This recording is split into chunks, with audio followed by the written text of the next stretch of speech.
Coaching as Benevolence, a podcast for people who are curious about using coaching for self-development. I'm Eryn with Roots and Wings Grief and Loss Coaching. And I'm L'Shawn with Michelle Sage Place Positive Intelligence Coaching. We are going to talk about coaching today, specifically techniques that we can use that we get from coaching that our listeners can use in their everyday life. These are techniques that we often use when we're working with a client that also translate well in your everyday life. For example, perspective taking, shifting, that kind of thing. We'll talk in detail about those techniques and how you can apply them. You don't really need to have the coaching training to use these techniques. One thing that comes to mind is perspective. In positive intelligence, we have 5 areas that we look at, and we call them the superpowers of the sage. And we start with explore power, which is looking at perspectives. And we have this fable that is about 4 blind people who encounter an elephant. And the first blind person feels this elephant, never encountered it before, this animal, and says, wow, this animal is like a tree trunk because they're at the leg of the elephant. And the other blind person says, oh, you're wrong. This animal is more like a large leather wall.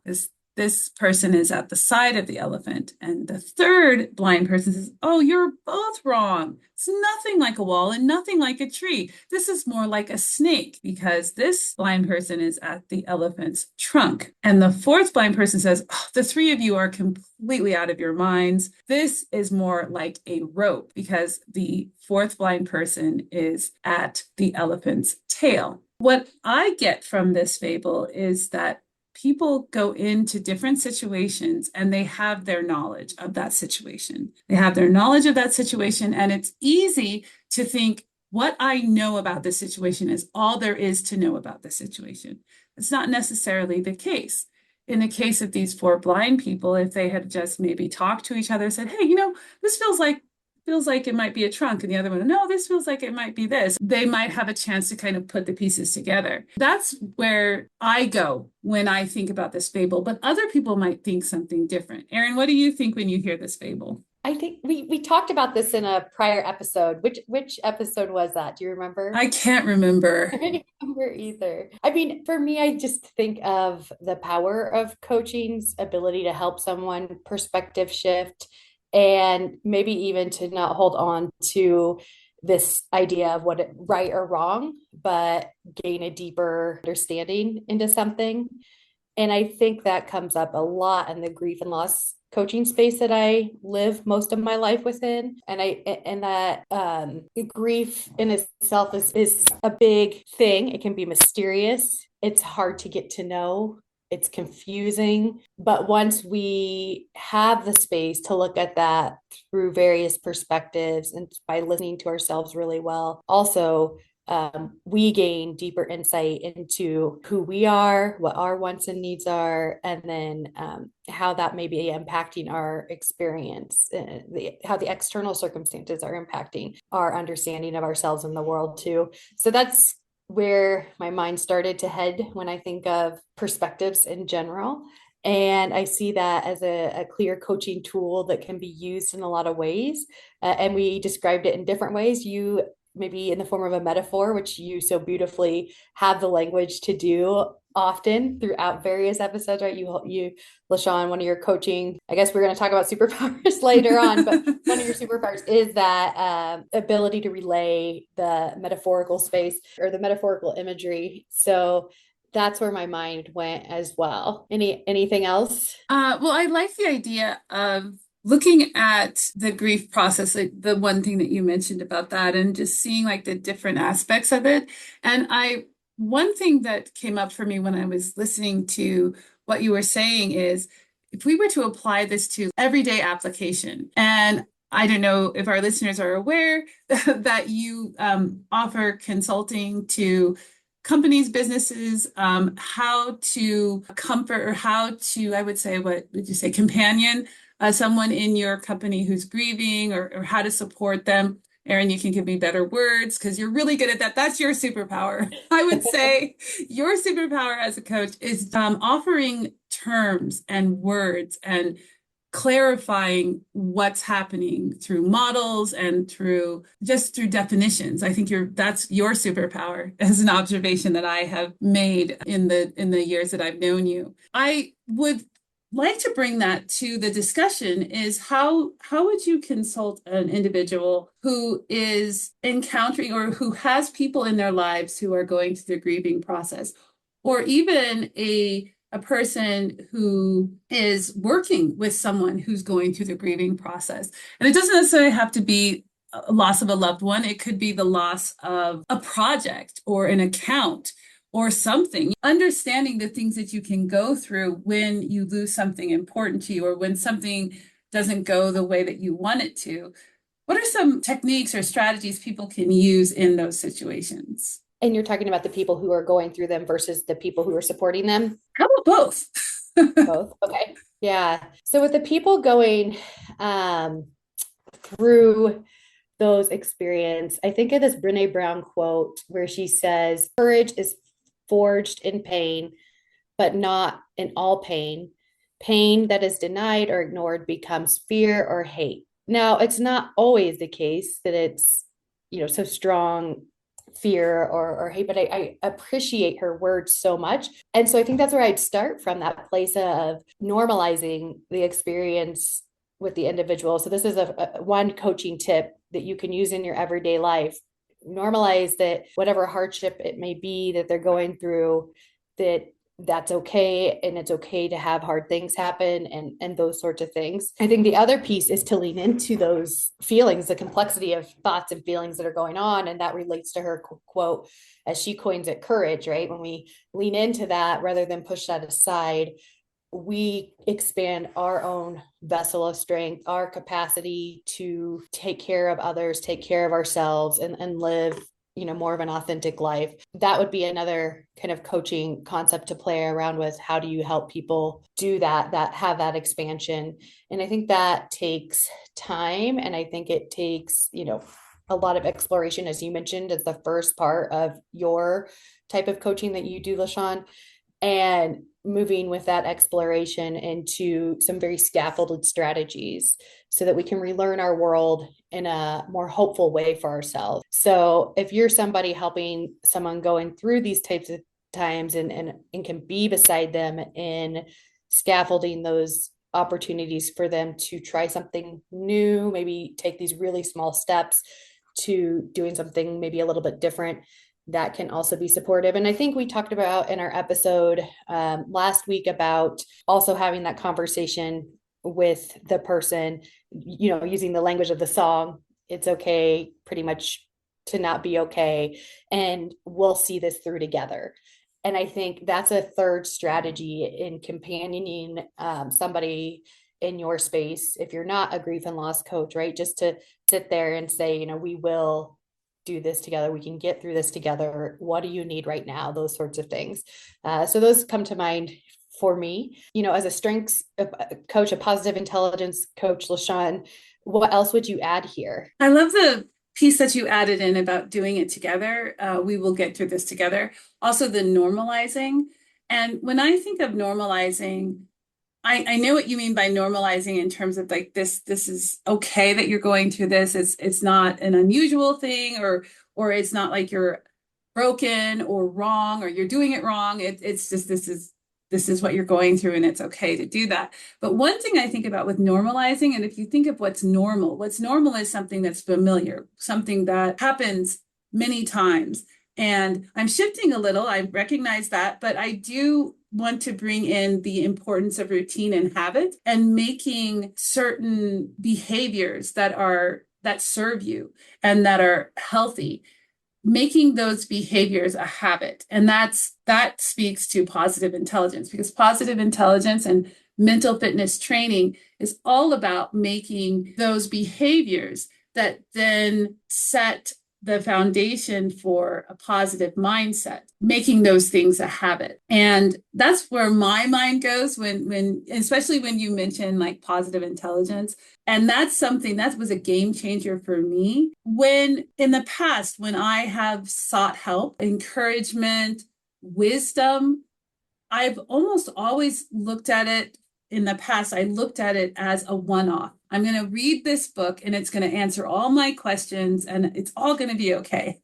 And I'm going to go to this coach and I'm going to work with this coach and it's all going to work out and all my problems are going to go away. And then after the coaching, it's all just going to be I'm going to reset, it's going to be new and everything's just going to work out simply because I did, 6 sessions or I read this book or I went to this seminar or I watched this video. It's all going to work out. And it wasn't until I came across positive intelligence and mental fitness training, and also at the same time came across James Clear's Atomic Habits. And when it was so interesting, the synchronicities here, because I was getting into positive intelligence and mental fitness training, where it was becoming apparent to me, hey, this is not a one and done thing. It's not enough to have the awareness. I must also establish a habit that locks it in and makes it lasting and promotes longevity. When I was getting into positive intelligence for the first time, I came across, and I don't know how this happened by chance, or was it someone who recommended it to me at the same time, Atomic Habits by James Clear. And when I saw that, I was like, oh my goodness, this book, Atomic Habits and Positive Intelligence, finding them at the same time really helped me understand how important it was to establish a routine.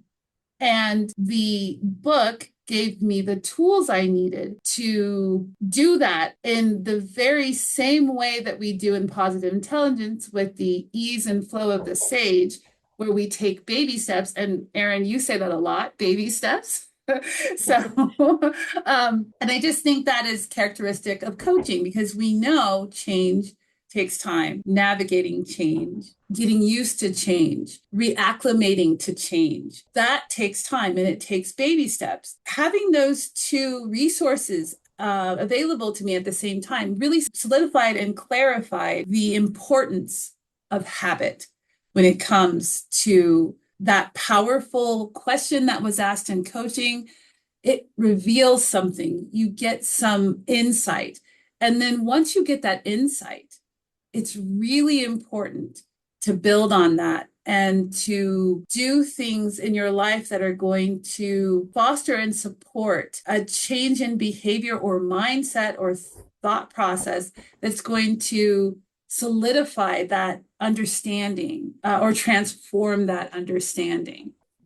Yeah, I like that you bring in habits, and I think that there's so much more we as humans have to learn about how we internalize new habits and how we ensure that we're taking them on at the right cadence and timeline and keeping them small enough to make sure that we do or embody a new way of being and that sort of thing. And really thinking about not only the elements you talked about from James Clear's work and from positive intelligence coaching, but also the internal states of our own awareness and being in tune with what's really going on with ourselves. And I think that relates to habits a lot. And that's another coaching concept that people can use in everyday lives, is just like as you're starting to embark on trying to make a change and you want to try something new and to establish the habit, one piece is recognizing how bought in are you to this. What's the likelihood that you're moving forward with this, and even just part of it to start with, right? Sometimes. So noticing those internal cues from ourselves, what our intuition is telling us, what our bodies are telling us, our emotional state and minds around it. And it doesn't have to be all perfected so that we start a new habit and we're all in this perfect space, because that's not an option typically. But I think it's important to understand that so that it doesn't come up or get in the way when one's starting a new habit. Additionally, having an accountability partner is imperative when it comes to establishing new habits, and can be done by accessing that support through friends and family and through other support services.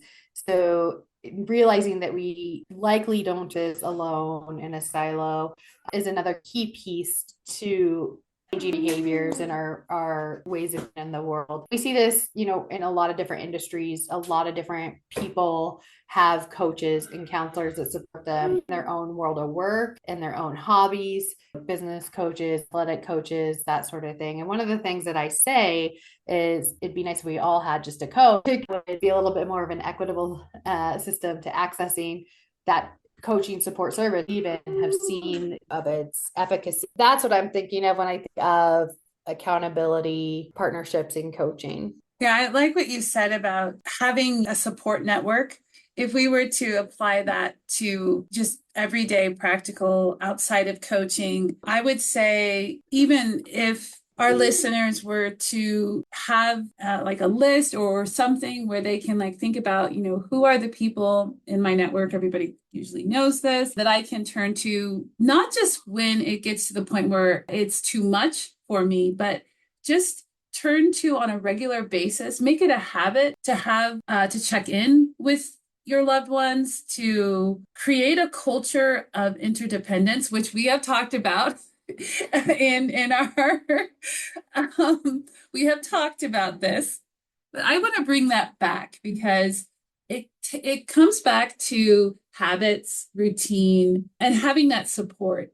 And if we can create for ourselves a mindset of interdependence, a habit of interdependence where we aren't siloed or siloing or making ourselves into silos, I think it's easy to do when we are preoccupied with the things that we need to do within our own like nuclear family, when we run in our mind that narrative that I can do it myself. Oh, it's such a small thing, or I don't want to burden that person. I was having a conversation with one of my clients, one of my clients was talking about this. It's really interesting to me how, her friends, the people that she turns to when she's in dire straits, basically when she's really desperate, she often talks about all of the things that they have going, like that person has a family, that person has work, that person.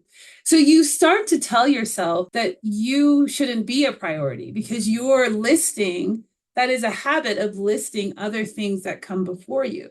And I'm not advocating that people should put themselves above other people or to not take into account that, hey, so and so on my list of people who is really supportive and someone I can turn to when in need is dealing with something really big right now. So I'm going to go to this other person.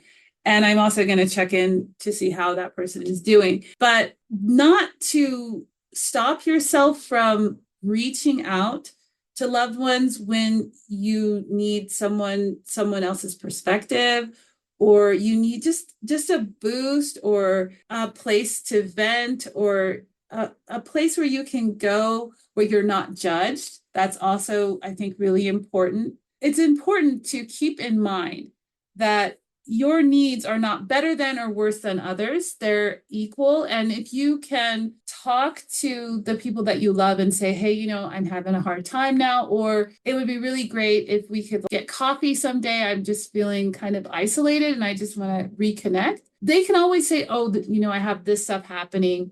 The important thing is to ask for what you need. And even if the person is unable to help you, you have at least asked for what you need, and you can then go on to another person or find another way to meet your needs. So meeting needs, I think, is really important as well. And it's something that in coaching we address, and in coaching we talk about values and other things to, help our clients identify and clarify the things that are important to them. And to go back to what, Eryn, what you were saying about normalizing that behavior, asking for what you need. And my observation has been that women and mothers especially tend to lose that ability to ask for what they need. I think part of it might be because societally, women are seen as the caregivers. They're seen as the ones that hold space. They're seen as the ones that are a stable, peaceful, calm place for their children. and for their families. So I think that there's that image of women's roles or what women should do. And so we tend to sacrifice our own needs for our children. We tend to sacrifice our own needs for our community, and we tend to sacrifice our own needs for our partners. And I think it's something to address. Eryn, do you have any thoughts about that? Yes, asking for what you need is hard. It's a hard skill to develop, and it's one that some people have more access to developing earlier on in their lifespan than others. So that is one of the challenges as women. We are often not taught to ask and how to approach that concept just based off of societal norms, generally speaking. Not saying that's the case for for everyone, but this idea of asking for what you need is a recognition too that you can have your needs as a caretaker and also be a caretaker and also kind of have that equilibrium where it's not your needs above somebody else's needs, somebody's needs above your needs. It's everybody's needs, right? And really being able to hold that spectrum of understanding in the greater picture of one circumstance. So if I were, thinking about this concept in coaching and maybe thinking about how people can use this skill, I think it's practicing the skill and learning how to ask what one needs in an authentic way. And that can come from scenario based coaching between an individual and a coach or a counselor, or by having those conversations with other people. But just by even talking about this conversation with someone else, that's a first step in you beginning to understand how you can ask for what you need. So moving into kind of separating needs, one thing that came up at a conference that I was at about 10 years ago. I mean, it's been a long time, but it was really trying to help college students understand differences between wants and needs. And I like that framing as a very simple concept because it's a good jumping off point to do a lot of different coaching activities around prioritizing people's wants and needs and seeing how they might have some conflict, for instance, or where there's synergy. So that's another coaching skill that can easily be applied to people's everyday life is to look at their wants and needs as these separate lists and look at how they intersect. L'Shawn, I'm going to bounce it back to you on this concept of needs and wants and see if there's anything else there before we move into any other part of the conversation. As you were talking, I was thinking about working with a coach on these skills and how using these skills or applying these suggestions that we're talking about in this conversation is a good starting point. Even as we've been talking, in this conversation, it keeps coming up how important it is to have a thought partner when you are embarking on the journey of self-awareness and establishing behaviors and habits that are going to serve you. And by that, I mean habits and thoughts that are nourishing to your mind and to your soul, where you are your own best friend, you're rooting for yourself, you're giving yourself grace, you're being gentle to yourself when you mess up, because we're human. That's just part of being human, is messing up. You're not beating yourself up. You're not saying, see, this is why no one loves you. You're not saying, see, this is why people can't stand to be around you. You're saying, oh, I messed up, and that's okay. Everybody messes up. It's a human thing. That's the normalizing of it, right? Doing that, being your own best friend, you can learn those skills with a thought partner, with a coach, and with a friend. You could talk to a friend and say, hey, I really want to be nicer to myself. If you ever hear me say things like, oh, that was stupid, or if you ever hear me putting myself down, can you just remind me, hey, don't you want to be nicer to yourself? A coach will do that. A coach will just do that anyway. That's kind of our job. We listen to you and we say, oh, I heard you say this. How do you feel about that? Or what do you think about that? And our gentle questions are a way to get our clients to raise their awareness. When we're talking to ourselves, it's not easy to hear ourselves, especially if it's something we're used to doing. Having someone mirror back to you what you're saying, like for example, if I'm talking in a coaching conversation and my client says something like, I'm really feeling overwhelmed or something, and I say overwhelmed, then they can kind of hear that word back. And that could be something that kind of brings their awareness to that word. And then I might even stop the person and say, overwhelmed, where do you feel that in your body? Or how is that showing up in your life when that overwhelm? Allowing the person to stop, pause, look at that word overwhelm, the feeling that goes with it, so that we can become more aware of what overwhelm feels like, so that when it does happen, we'd be like, oh, I'm overwhelmed. And then we could then move forward with some strategies to help navigate overwhelm in a healthy way that's going to bring you to a place where you want to be. The more we're having this conversation, the more I'm thinking, you know what? It's great to have these as a starting point, but a thought partner is so important. And coaches, that's what we are. We're thought partners. We're there with you, co-creating. We have certain knowledge and expertise of the process. Eryn, you often talk about education, scaffolding, those things. We bring that with us. Having a thought partner is, I think, a really important piece to self-development, navigating change, navigating loss. What are your thoughts, Eryn? Yeah, I think the thought partner is significant in the what you had said about, if you're just keeping these thoughts in your head or saying them to aloud to yourself, it's really hard to disrupt the thinking patterns that may not be working for you. And it's also hard to notice gaps and words that might be coming up as themes, as you mentioned, with the overwhelm. And as you were talking about overwhelm, just by bringing attention to that word, I started to get curious about it myself in terms of how it relates to my own life.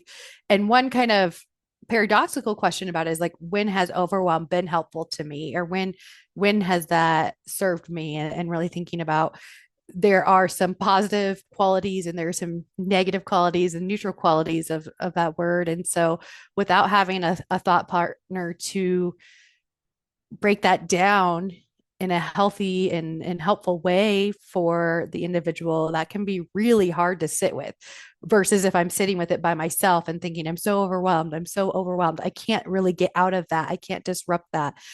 So that example and using that word really spoke to me in that sense.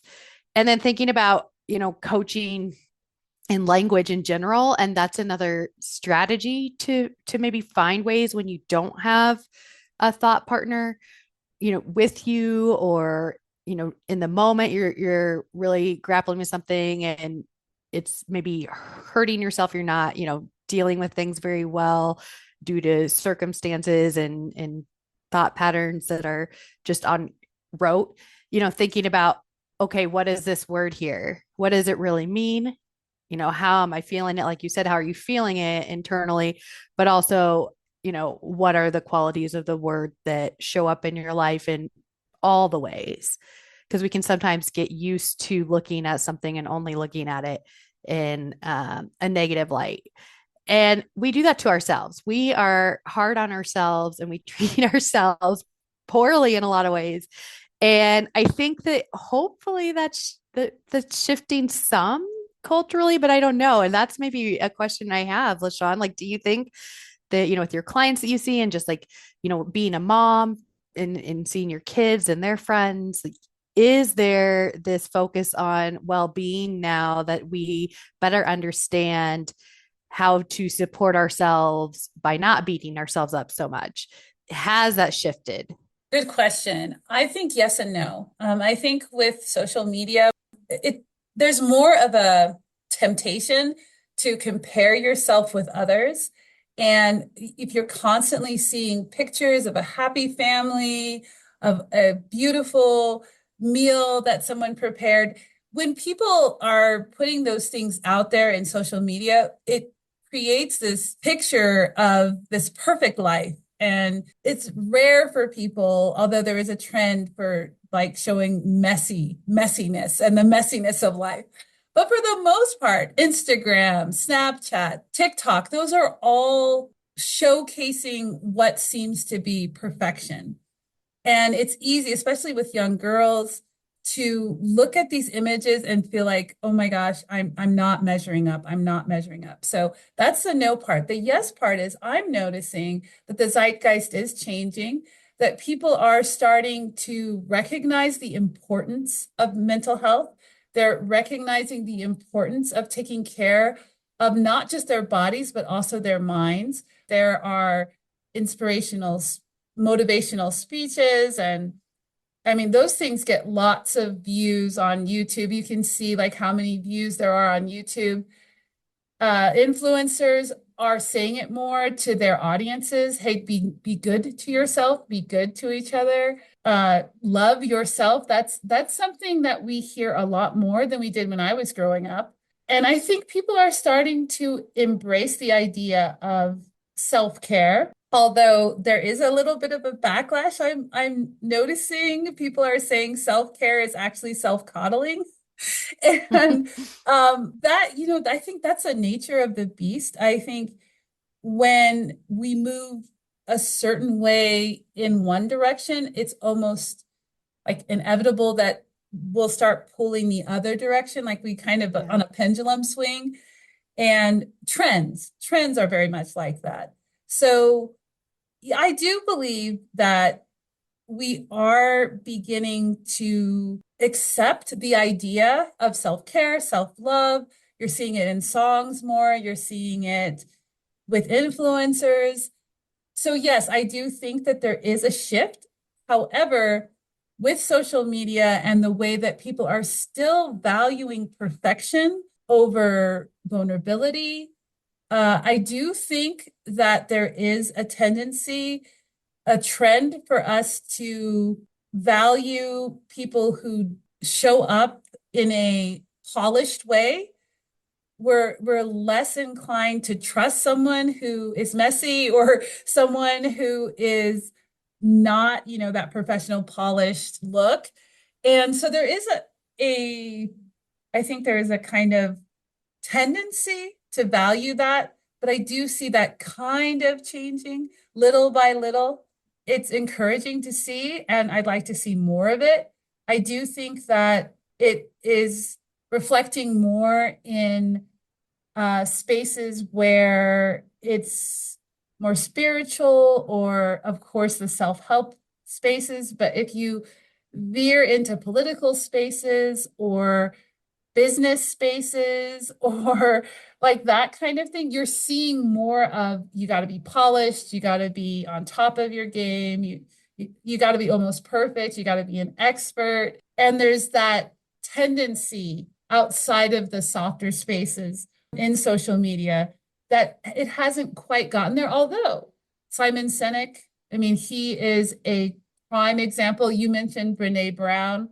She's a prime example of people who are bringing that softness, that vulnerability, and touting it as a strength to corporate world, and encouraging corporations, CEOs to be soft, to be human, to be understanding, to give people a mental health day, to get to know the people you work with, to build teams, to tell stories.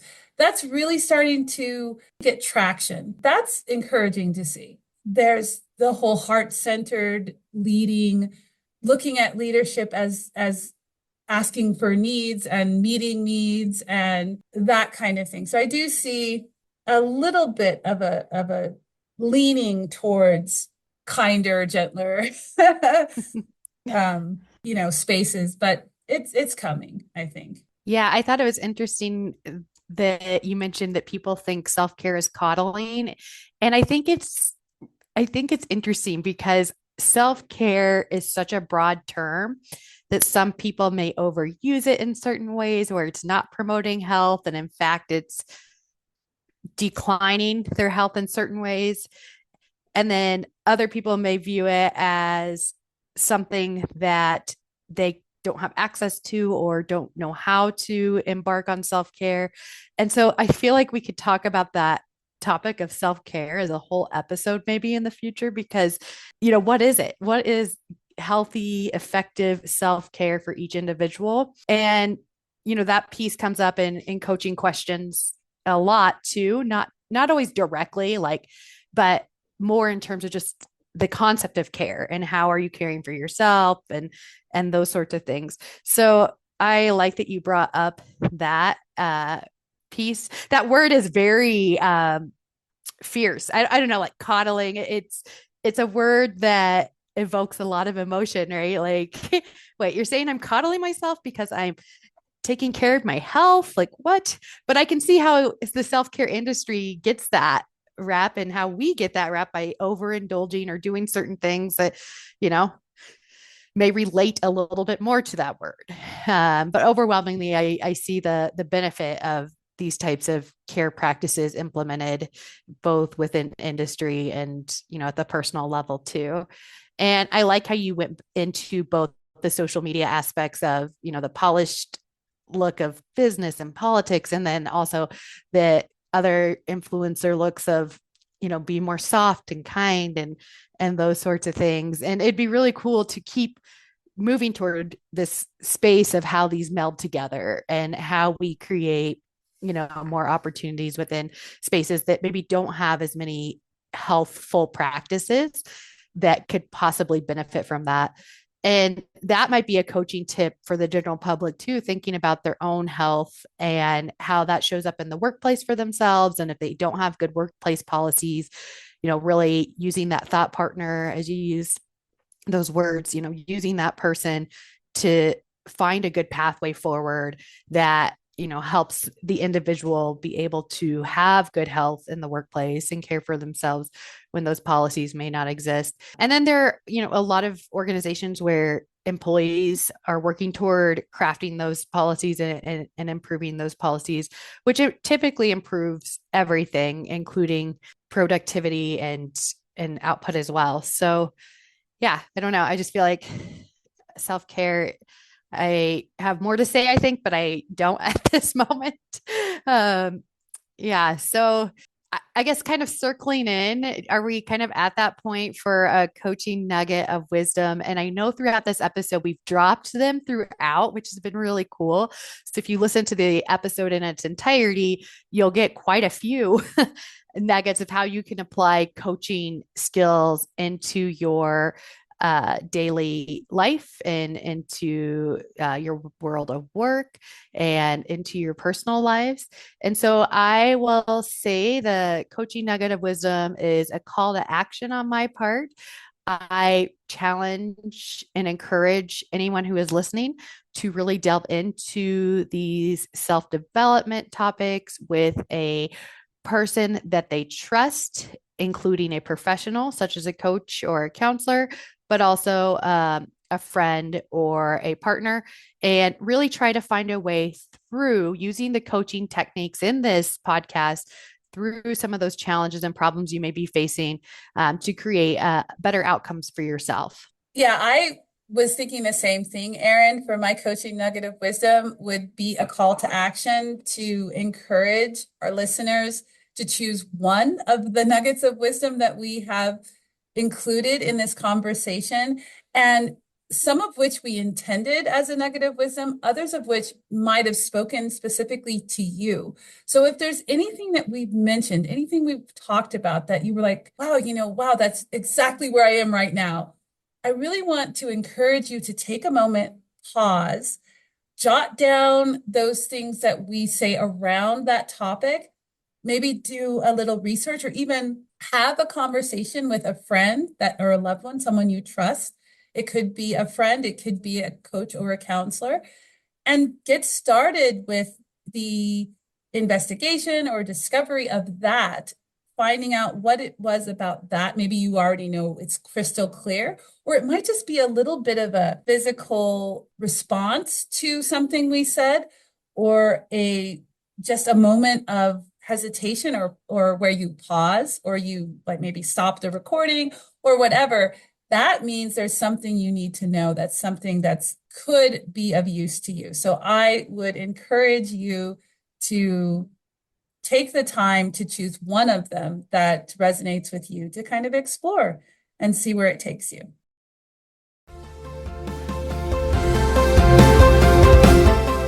Thanks for joining us for Coaching as Benevolence. I'm L'Shawn with Mayshell's Sage Place, Positive Intelligence Coaching.